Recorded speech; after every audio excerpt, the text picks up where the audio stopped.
निगरामी अस्सलामु अलैकुम वरहमतुल्लाहि वबरकातुहू। सीधी बात के ताज़ा तरीन प्राइम टाइम में आप लोगों का इस्तकबाल है। नाज़रीन गिरामी, मैं अंसार अज़ीज़ नदवी इस वक्त आप लोगों के सामने कुछ अहम तरीन ख़बरों पर तबसरे लेकर के हाज़िर हुआ हूँ। तफसीलात में जाऊँ उससे पहले आप लोगों से जो दरख्वास्त होती है उस पर तवज्जो करने की अपील करूँगा। नाज़रीन गिरामी, आइए कुछ आलमी सतह की कुछ ख़बरें हैं उस पर पहले नज़र कर लेते हैं। आबनाए हुर्मुज़ के करीब एलपीजी टैंकर पर मिसाइल हमला हुआ है और इस एलपीजी टैंकर में जिस पर मिसाइल हमला हुआ 28 हिंदुस्तानियों के शरीक होने की ख़बरें सामने आ रही है और सिफारत खाने ने इस बात की तफसीलात भी फराहम करते हुए कहा है कि हिंदुस्तानी मल्लाह महफूज हैं। तमाम 28 हिंदुस्तानी मल्लाह तेहरान में वाक़ हिंदुस्तानी सिफारत खाने ने वाक़े की तस्दीक करते हुए कहा कि मुतल्लिक़ा हुक्काम के साथ राब्ते में हैं और पूरे मामले पर नज़र रखे हुए हैं। हिंदुस्तानी सिफारत खाने ने सोशल मीडिया प्लेटफॉर्म एक्स पर जारी करदा बयान में कहा है, मोज़म्बिक के झंडे वाले एलपीजी टैंकर दिशा पर यह हमला हुआ, लेकिन राहत की बात यह है कि अमले के तमाम हिंदुस्तानी अराकीन महफूज हैं। हिंदुस्तानी मल्लाहों की तंजीम फॉरवर्ड सेमेंस यूनियन ऑफ इंडिया के मुताबिक हमला आबनाए हुर्मुज़ के करीब एक नामालूम मिसाइल से किया गया। उस वक्त टैंकर खलीज फारस की तरफ जा रहा था। हालांकि हमले के पीछे किसका हाथ है इसके भी ऑफिशियल तस्दीक नहीं हो पाई है। उधर फ्रांसीसी हुक्काम ने हफ्ते के रोज़ भी मुल्क के जनूबी मगरबी इलाकों में जंगलाती आग पर काबू पाने और मुतासिरा इलाकों से लोगों के इनखला का अमल जारी रखा हुआ है। आपको बता दें कि यहाँ के मगरबी इलाकों में भयानक आग लगी हुई थी, जिसके चलते 1,41,000 से ज़्यादा अफराद की तादाद इससे मुतासिर हुई। जबकि हुक्काम ने ख़बरदार किया है कि शदीद गर्मी और खुशहाली की सूरत हाल मज़ीद बरकरार रह सकती है, इसलिए महफूज मकानात पर जो आसपास के इलाके हैं वो चले जाएं। तो इस वक्त फ्रांसिस का एक ख़ास बड़ा इलाका बहुत ही ज़्यादा आग से मुतासिर है और हज़ारों अफराद को महफूज मकामात पर ले जाने की कोशिशें हो रही हैं। यमन में बैनुल अक़वामी तौर पर तस्लीम करदा हुकूमत की हिमायत करने वाले इत्तेहादी फ़ौजियों ने और उनके इत्तेहाद ने ऐलान किया है कि उन्होंने सूबे अल हदीदा में हूसी मलेशिया के फ़ौजी ठिकानों को निशाना बनाया। और इत्तेहादी अफवाज के सरकारी तर्जुमान मेजर जनरल तुर्की अल मालिकी ने बताया कि तबाह किए गए अहदाफ उन तनसीबात से मुताल्लिक थे जो बहर अहमर में तिजारती जहाज़ों के लिए ख़तरा बन रही थी। उन्होंने वाज़ेह किया कि अल हदीदा बंदरगाह को निशाना नहीं बनाया गया और हदीदा समेत तमाम बंदरगाहें समंदरी आमद-ओ-रफ्त के लिए खुली हैं। तर्जुमान के मुताबिक हूसी मलेशिया ने बहर अहमर में तिजारती जहाज़ों को निशाना बनाकर एक बुज़दिलाना और गैर जिम्मेदाराना इक़दाम किया है, जिसकी वजह से उनके इन इलाकों को निशाना बनाया जा रहा है। ये इत्तेहादी अफवाज की तरफ से आई हुई तफसीलात हैं। जबकि आज दोपहर तक मिलने वाली ख़बर के मुताबिक सऊदी अरब के तीसरे टैंकर्स वाले जहाज़ को हूसियों ने निशाना बनाया, जिसकी ये तस्वीर दिखा कर के रिपोर्ट फराहम करने की कोशिशें की गई हैं। तो ये इस वक्त मशरिक़ वस्ता में बदलती हुई तस्वीर है नाज़रीन गिरामी, कि ऐसा लगता है कि बहर अहमर में लगातार इस वक्त ये सूरत हाल बनी हुई है और हूसी लगातार सऊदी के टैंकर्स और उसके जो कश्तियाँ हैं बहरी आबदोज़ हैं उनको इस वक्त निशाने पर लिया जा रहा है। ऐसे में उधर यूएस के कुछ अखबारात ने दावा किया है कि मिडल ईस्ट का नक्शा इस वक्त बदलेगा और अमेरिका ऐसा महसूस होता है कि बड़े पैमाने पर ईरान के ख़िलाफ़ फ़ौजी ताकत का इस्तेमाल करने की कोशिश कर रहा है, क्योंकि इसराइल के इस वक्त फ़ौजी बेस पर और उसके मुख्तलिफ फ़ौजी अड्डों पर अमेरिका के 100 जो रीफ्यूल करने वाले जंगी तैयारे हैं वो इस वक्त पहुंच चुके हैं। 100 की इतनी बड़ी तादाद में इसराइल के फ़ौजी अड्डों पर अमेरिका के रिफ्यूल किए जाने वाले जहाज़ों की तादाद देखते हुए इस वक्त अलग अलग तरह के तबसरे किए जा रहे हैं कि कहीं पूरी तरह से फ़िज़ाई हमला करने के लिए ईरान पर अमेरिका पूरी तरह से तैयारी ना कर चुका हो। अगर ऐसा होता है तो फिर ईरान उसका किस तरह से जवाब देगा, इस बात को लेकर के ईरानी अखबार और इसराइली अखबार में इस वक्त तबसरे शुरू हो चुके हैं। तो ये मुख्तसर अपडेट्स थे जो आलमी सतह के इस वक्त ईरान और अमेरिका और मशरिक़ वस्ता से आने वाली एक दूसरे पर हमले करने की जो है तफसीलात है नाज़रीन। अब आइए बात कर लेते हैं कॉकरोच पार्टी की और वहाँ से आने वाली कुछ वीडियोस की। सबसे पहले ये है कि आज 3rd राउंड की मीटिंग मुकम्मल हो चुकी है और उस मीटिंग के बाद वज़ीर तालीम धर्मेंद्र प्रधान के इस्तीफ़ा के बाद जो 2 मुतालबे बचे हुए थे उस पर गुफ्तगू फाइनल होने की बात कही जा रही है। और कॉकरोच पार्टी के नुमाइंदों से वफ़द से मुलाकात के बाद JP नड्डा और दीगर जो इस वक्त के मरकज़ी हुकूमत के लीडरान थे उन्होंने एक साथ मिल कर के प्रेस कॉन्फ्रेंस किया है। आइए देखते हैं प्रेस कॉन्फ्रेंस में क्या कह रहे हैं। साथ साथ जो हम लोगों की दूसरी मांग थी कि सारे FIRs जो सारे प्रोटेस्टर्स के खिलाफ फाइल किए गए हैं अभी तक, सिर्फ दिल्ली में नहीं लेकिन सारे BJP रूल्ड और BJP एलाइड स्टेट्स में वो FIRs विड्रॉ हो जाए, ये भी हमारी सेकंड मांग थी। सरकार ने वो मांग को भी मान लिया है। साथ साथ ये जो विड्रॉल है वो शॉर्टली हो जाएगा। जो FIRs फाइल हो चुके हैं, जितना हमें लास्ट इंफॉर्मेशन के मुताबिक 15 से 20 FIRs दिल्ली में फाइल हुए हैं, वो सारे FIRs की कॉपी सरकार ने अश्योर किया है कि शॉर्टली हमारे साथ शेयर करेंगे। एंड जो कॉपीज है वो 3 से 4 दिन के अंदर इन एनी केस हमें मिल जाएगी। जो विड्रॉल है वो भी शॉर्टली सरकार ने अश्योर किया है कि विड्रॉ हो जाएंगे। साथ साथ इन्होंने ये भी हम लोगों ने एग्री किया है कि फ्यूचर में कोई भी एक्शन नहीं लिया जाएगा किसी भी प्रोटेस्टर के खिलाफ एंड CJP की जो टीम है, जो ऑर्गेनाइजर्स है, उनके खिलाफ। इसी चीज का अंडरस्टैंडिंग में हम लोगों ने सरकार के साथ एक ड्राफ्ट शेयर किया है। जो गारंटी है रिटन में, वो सरकार ने बोला है कि हमारे साथ वो ट्यूसडे तक शेयर करेंगे। हमें आशा है कि ट्यूसडे तक जो गारंटी है सरकार के तरफ से इन राइटिंग ये FIRs के बारे में और इन एनी फ्यूचर एक्शन के बारे में वो हमें मिल जाएगी। उन्होंने 3 राउंड डिस्कशन सरकार की डेलीगेशन के साथ हमारे हुए हैं। सैकड़ों दिनों से जो हमारा जंतर मंतर पर प्रदर्शन चल रहा था, उस प्रदर्शन की 3 मुख्य मांगें थी। धर्मेंद्र प्रधान जी का इस्तीफा, जो भी लीगल केसेस प्रोटेस्टर्स पे, ऑर्गेनाइजर्स पे फाइल किए गए हैं, उन FIRs को, उन केसेस को विड्रॉ किया जाए और कोई भी फ्यूचर केसेस प्रोटेस्टर्स या ऑर्गेनाइजर्स के साथ ना के अगेंस्ट ना लिए जाए। और तीसरी डिमांड हमारी थी 1 करोड़ का कॉम्पनसेशन उन परिवारों के लिए जिन्होंने नीट का पेपर लीक होने के बाद अपनों को खो दिया।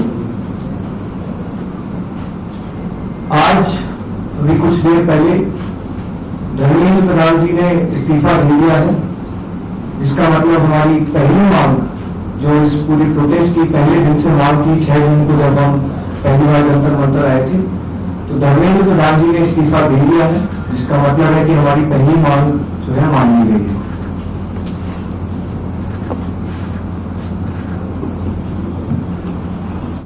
मित्रों, ये आज हमारे सौरभ दास और लंका जी के साथ तीसरी मुलाकात है और आज भी लंबी बातचीत हुई।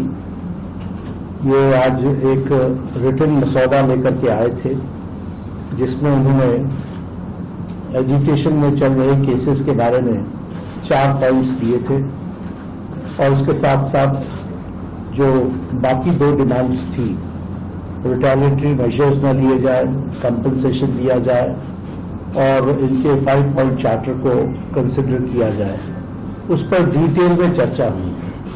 डिटेल में चर्चा होने के पश्चात सबसे पहली बात तो ये है कि जो इनका एक 4 पॉइंट्स था, उसका लबो-लबाब ये था कि कोई भी एक्शन FIR न हो और अगर है तो वो विड्रॉ हो, वो चाहे दिल्ली पुलिस के द्वारा हुआ हो, चाहे वो BJP रूल स्टेट्स में कहीं हुआ हो, तो वो FIR की कॉपी भी इनको हम देंगे और उसको विड्रॉ करने की बात कोई भी एक्शन नहीं होगा। इस बात को सरकार ने स्वीकारा है जो प्रोटेस्टर्स के साथ प्रोटेस्ट के दौरान हुआ है। उसी तरीके से फ्यूचर में भी जो ऑर्गेनाइजर्स हैं, प्रोटेस्टर्स हैं, उनका इस एक्टिविटी के लिए कोई भी उन पर आगे केस नहीं होगा। इस बात को हम लोगों ने माना है। Am I correct? दूसरी बात जो कही गई है वो ये है कि कंपनसेशन के बारे में।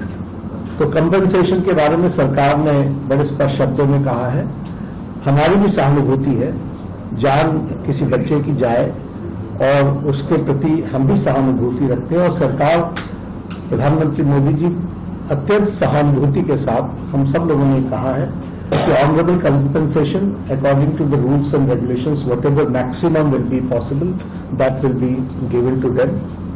और उसी तरीके से नाज़रीन में आपको मालूम होना चाहिए कि तलबा की जानिब से आज बिहार बंद का ऐलान किया गया था।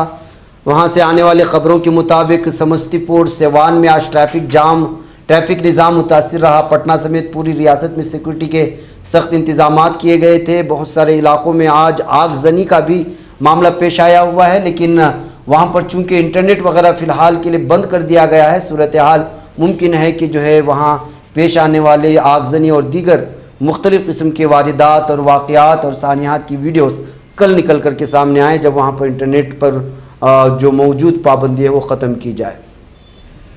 नाज़रीन, उधर अब एक मुसलमानों के लिए मगरबी बंगाल से बहुत ही अफसोसनाक खबर आ रही है। जैसे ही बीजेपी हुकूमत मगरबी बंगाल में आ चुकी है, अब मसाजिद को निशाना बनाना शुरू कर दिया है और पुरानी मसाजिद के सामने पूजा पाठ करते हुए अब उसको मंदिर मस्जिद कहने का सिलसिला शुरू हो चुका है। मगरबी बंगाल में मंदिर मस्जिद तनाज़ा मज़ीद शदीद इख्तियार कर गया। भारतीय जनता पार्टी के एक रहनुमा की क़ियादत में एक दाएं बाजू के ग्रुप ने ज़िला मालदा में वाक़ तकरीबन 6500 साल पुरानी आदीना मस्जिद के करीब पूजा करती। इस ग्रुप का दावा है कि मकाम पहले एक मंदिर था। तंजीम अधीनाथ प्रार्थन शिव मंदिर ने आइंदा पीर के रोज़ मस्जिद के बाहर एक बड़ा शिवलिंग नस्ब करने का मंसूबा बनाया। मालदा के पांडा इलाके में वाक़ आदीना मस्जिद की तामीर सुल्तान सिकंदर शाह ने सन 1373 ईस्वी में करवाई थी। आर्कियोलॉजिकल सर्वे ऑफ इंडिया के मुताबिक कुरून वस्ता के बर्र-ए-सग़ीर की सबसे बड़ी मस्जिद है। तमाम हिंदू ग्रुपों और बीजेपी का दावा है कि मस्जिद भगवान शिव के नाम से मंसूब आदिनाथ मंदिर की जगह पर तामीर की गई। तंजीम के चीफ सरपरस्त शिमाली बंगाल के लिए बीजेपी के सुशांत विंग की कन्वीनर काजल गोस्वामी ने कहा, इस नाम निहाद मस्जिद में हिंदू और बुद्ध मत से मुतालिक मुजस्समे मौजूद हैं। आदिनाथ मंदिर को मुनहदिम करके यहाँ मस्जिद तामीर की गई थी। तंजीम का दावा है कि मस्जिद में शिवलिंग के अलावा कई हिंदू और बुद्ध मत की अलामतें भी मौजूद हैं। उनका कहना है कि वो जल्द ही आर्कियोलॉजिकल सर्वे ऑफ इंडिया की रिपोर्ट तलब करने के लिए कलकत्ता हाईकोर्ट से रुजू करेंगे। काजल गोस्वामी ने कहा कि हमारा मकसद मंदिर को बहाल करना और उसके अंदर शिवलिंग नस्ब करना है। मस्जिद के करीब नस्ब किए जाने वाले शिवलिंग को तकरीबन 289 किलोमीटर दूर तारकेश्वर से लाया जा रहा है। इसकी ऊंचाई 3 से 6 फीट और वजन तकरीबन 1.5 टन बताया गया है।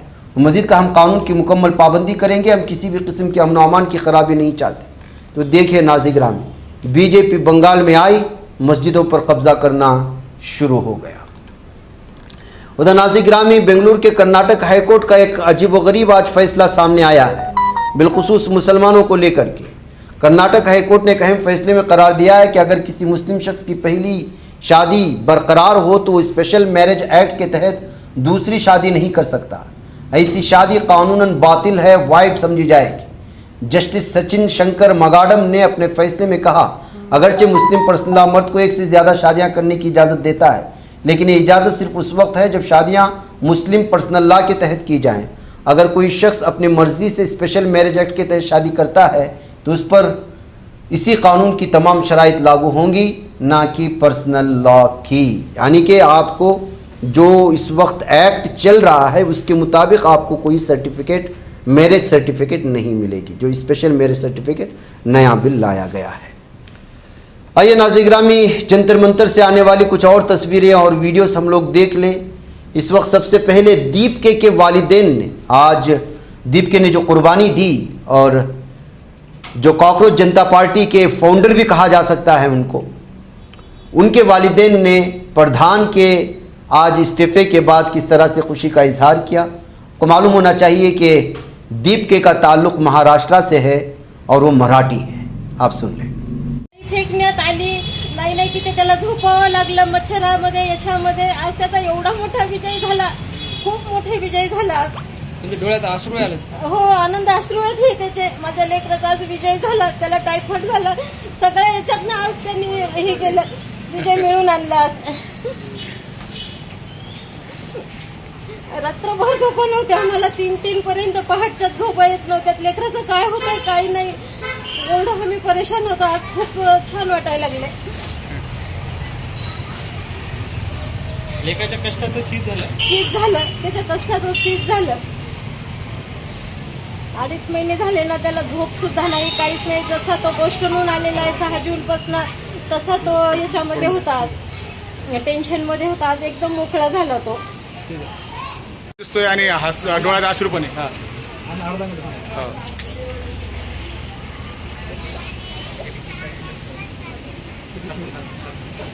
शब्द निघत नाही।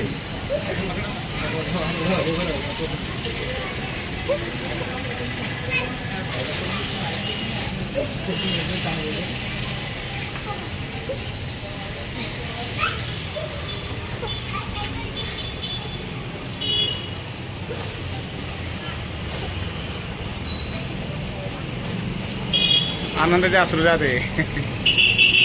अभिजित तिसके आहेत नैसर्गिक प्रतिक्रिया घडली, त्यांच्या डोळ्यात आनंद अश्रू आले, हॉटलाईन टाकली, रड टाकल्या। ऐका ना सर, जेवढी एक्सरी का? हो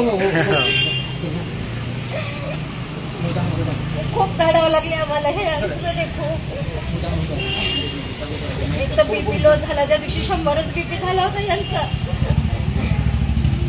इसके अलावा नाज़रीन गिरामी, जो जंतर मंतर से दूसरे इलाकों से शामिल होने जाते थे, उन तलबा को किस तरह पुलिस परेशान कर रही है रात के वक्त में, दिन के वक्त में, इन वीडियोस को आप देखेंगे तो आपको अंदाज़ा हो जाएगा। ये तीनों वीडियोस आप देख लीजिएगा।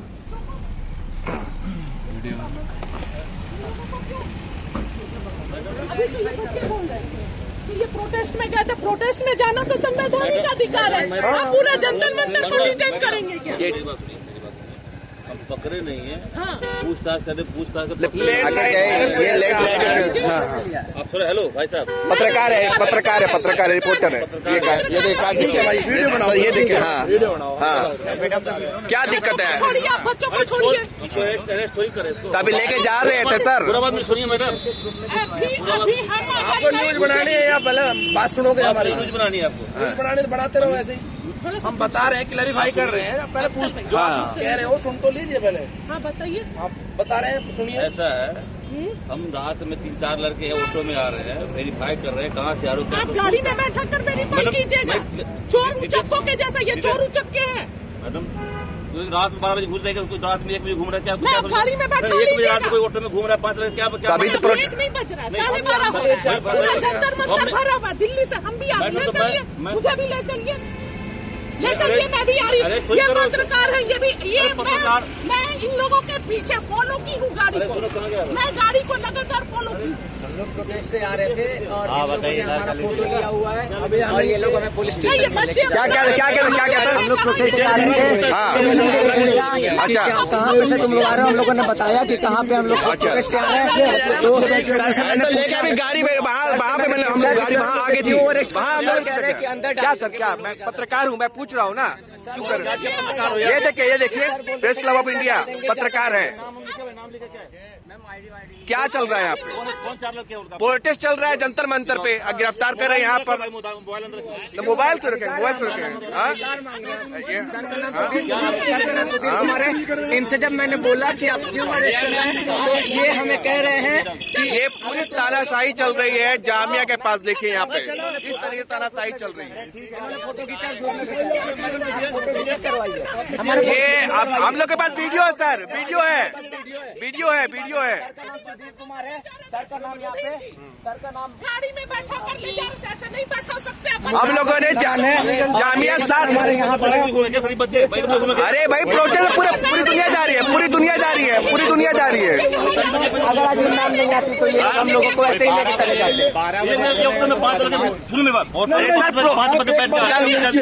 यहाँ पे 5 लाख बच्चे, 5 लाख बच्चे ऑटो में 5 आदमी बच्चे आ रहे हैं। यहाँ पे हर गाड़ी में 4-5 आदमी है, हर गाड़ी में 4-5 आदमी है, बताइए आप। जब मैंने आपसे पूछा, जब मैंने सर क्या बोला, ज्यादा बोलोगे तो अंदर कर दूंगा, ज्यादा बोले तो अंदर कर दूंगा। आपकी बातें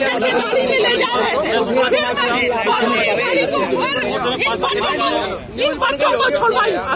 ये क्या तरीका बोलने का? ऐसे मत बोलिए, ऐसे मत बोलिए, मैं काट दिखा रहा आपको। मैंने छोड़ दिया, लेकिन ये तो आप गलत कहना है। अगर मैं नहीं आती तो नहीं नहीं छोड़ते नहीं, मैं फालतू बात में बोलिए, ठीक है। आप गाड़ी लेकर के वहाँ पर बच्चों को डिटेन करके लेके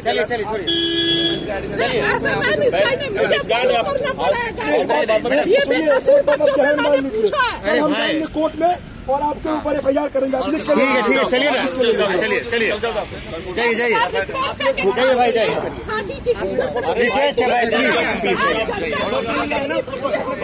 ये खुली तानाशाही चल रही है। ये देख पा रहे होंगे कि जो बच्चे गए प्रोटेस्ट में, अब वहाँ से लौट रहे हैं जामिया, तो यहाँ पे इनको डिटेन किया जा रहा है। ये कैमरे पकड़ा, क्या हुआ था मामला, क्या था पूरा? हम लोग प्रोटेस्ट से आ रहे थे सर, से आ रहे थे, हम 4 लड़के थे। इन्होंने पूछा इन्होंने पूछा कि कहाँ से आ रहे हो, हमने बताया कि प्रोटेस्ट से आ रहे हैं। तो ये कह रहे हैं इन 5 को, ये सुधीर सर कह रहे हैं कि 5 को तुम अरेस्ट करो। फिर जब हम सर से पूछा कि सर आप क्यों हमें अरेस्ट कर रहे हैं, तो ये सर कह रहे हैं कि ज्यादा बोलोगे तो अभी तुम्हारे ऊपर किस कर दूंगा। सर ने ये बात बोली, उसके बाद 5 लोग इन्होंने। आप लोग क्या हो, स्टूडेंट हो? मैं स्टूडेंट हूँ, एस्पिरेंट हूँ। अच्छा, एग्जाम दिया, अभी मैं लॉ में एडमिशन लिया हूँ इस बार। अच्छा, 25 फर्स्ट नीट दिया हुआ था, रीनीट का एग्जाम मैंने नहीं दिया था, 24 में भी मैंने एग्जाम दिया था। उसके बाद हमने बोला कि इनको डिहाइड्रेशन हो रहा है, तो एक सर बोल रहे कि डिहाइड्रेशन हो रहा है, तो वहाँ पे लड़ाई लड़ने जा रहे थे। ये लोग इतनी बदतमीजी से बात कर रहे थे, हमें इनको शर्म नहीं है। उसके बाद दिया हमें धमकी दे रहे थे कि शर्म नहीं है, तुम सवाल होंगे, तुम सवाल पूछोगे तो तुम्हें अंदर डालूंगा। शर्म नहीं है इनको। सवाल उसके बाद आराम से इन लोगों ने हमारा फोटो लिया हुआ नहीं कर रहे हैं, आराम से। इन लोगों ने हमारा फोटो लिया हुआ है और जुआ में डाला हुआ है। आप इनके नंबर ले रहे हो? मैम प्लीज 1 सेकंड, मैं बात कर रहा हूँ ना, आप मुझे पूछिए मैंने क्या बात बोला है। अभी आपने अंदर बच्चों को बोलो कि आप किसी को पूछने नहीं दे रहे, किसी का जवाब नहीं दे आप नहीं कर पाओगे। मतलब आप तो इनके फ्यूचर को बिल्कुल खराब करने में लग गए हो। आप थाने में जबरदस्ती क्यों ले जा रहे हो? क्यों नहीं करोगे आप इनके नंबर नोट कर रहे हो, आप इनको ये कह रहे बच्चों को कह रहे कि तुम डिलीवरी बॉय की जॉब तक नहीं कर पाओगे। आपने इनके फ्यूचर को बोला, लेकिन आपके भी तो बच्चे होते हैं, आप लड़कियों को क्यों उठाने ले जा रहे हो? खराब हो रहा है, खाने में जा रहा है। कितना हो रहा है, क्या अच्छा हो रहा है? जबरदस्ती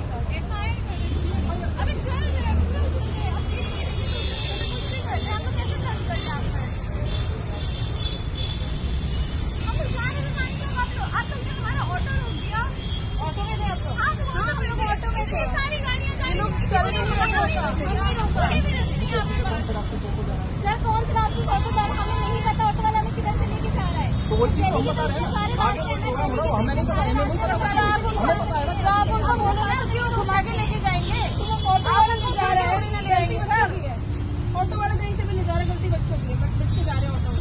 आप ऑटो वाले को पकड़ते हैं, ऑटो वाले को पकड़िए, फोन भी चेक कर रहे हैं, नहीं तो आप ऑटो वाले को पकड़िए ना। सर जो ले जा रहा है ये थोड़ी ना कह रहे हैं लॉक करें तो सीधे तरीके से करिए ना। ऑटो वाला ले जा रहा था इनको, फोन भी पता नहीं किसी विदाउट कंसेंट आप इधर चेक कर रहे हैं। और क्यों कर रहे हैं? प्रिवेसी का वायलेशन तो वैसे भी कर रहे हैं। विदाउट कंसेंट, विदाउट परमिशन आप किसी की सेंसिटिव डिटेल्स कुछ भी हो, फोन ही नहीं, कुछ भी आपने बोला कि फोन दिखाओ। अरे ये तो बोल रहे हैं कि फोन से क्या बोले आने पे, अब उनकी कोई गलती नहीं है, माइनर है, उसके अंदर बच्चे ऑटो वाला जहाँ से ले जा रहा है वो तो वहाँ से जा रही है ना, उनको जाना चाहिए। आप चले जाओ, ये लोग और इनको सर ये क्या कर रहे हैं ना, बच्चों को ये भी बोल रहे हैं, उनके नंबर ऊपर जब नोट कर रहे हैं, दूसरे अकाउंट पर नोट कर रहे हैं, उसके बाद उनको धमकियां दे रहे हैं कि तुम एक डिलीवरी बॉय की जॉब भी नहीं कर पाओगे। जो भी डिलीवरी वाले स्विगी या जोमेटो से लेके आ रहे हैं, उनका ये लोग नंबर नोट कर रहे हैं, उनको डरा धमका रहे हैं, जो आप खाना कहाँ से ला रहे हो। तो आप लोग देख लीजिए, अगर कोई भी खाना लाते हो तो यहाँ पे रोका जा रहा है, उनसे पूछा जा रहा है जो खाना क्यों ले जा रहे हो, क्यों नहीं ले जा रहे हो, यहीं रखो। सबका ये डायरी रखे हुए बोलते हैं, उसमें हम लोग मेंटेन करते हैं। ये देखिए डायरी भी देख लो, उसमें सबका नोट कर रहे हैं नंबर, और बाकी उन सबको डराया जा रहा है जो खाना मत लाओ, ये कर रहे हैं ये लोग। तो जो भी यहाँ के डीसीपी हैं, एसीपी हैं, सब लोग देख लें, जो ये स्टूडेंट के आवाज उठाने के लिए अगर उनको कोई हेल्प कर रहा है तो किस तरीके से ये लोग अत्याचार कर रहे हैं, आप लोग देख लीजिए। नाज़रीन, मुझे इजाज़त है, लेकिन इस बच्ची की वीडियो ज़रूर देखिए। जैसे मैंने कहा था कि बच्चे भी मरकज़ी हुकूमत को क्या कुछ कह रहे हैं, ये ज़रूर देखिए वीडियो। धमधम प्रणाम, और सरकार से मेरी गुजारिश है, जेंजी की बात मान लो। और हम अपने अम्मा से भी नहीं संभाल जा रहे, हम अपने अब्बा से भी नहीं संभाल जा रहे, हम आ गए ना, तुम सब नहीं संभाल जाएंगे। बच्चे हैं, अल्फा हैं, हम जेंजी नहीं है।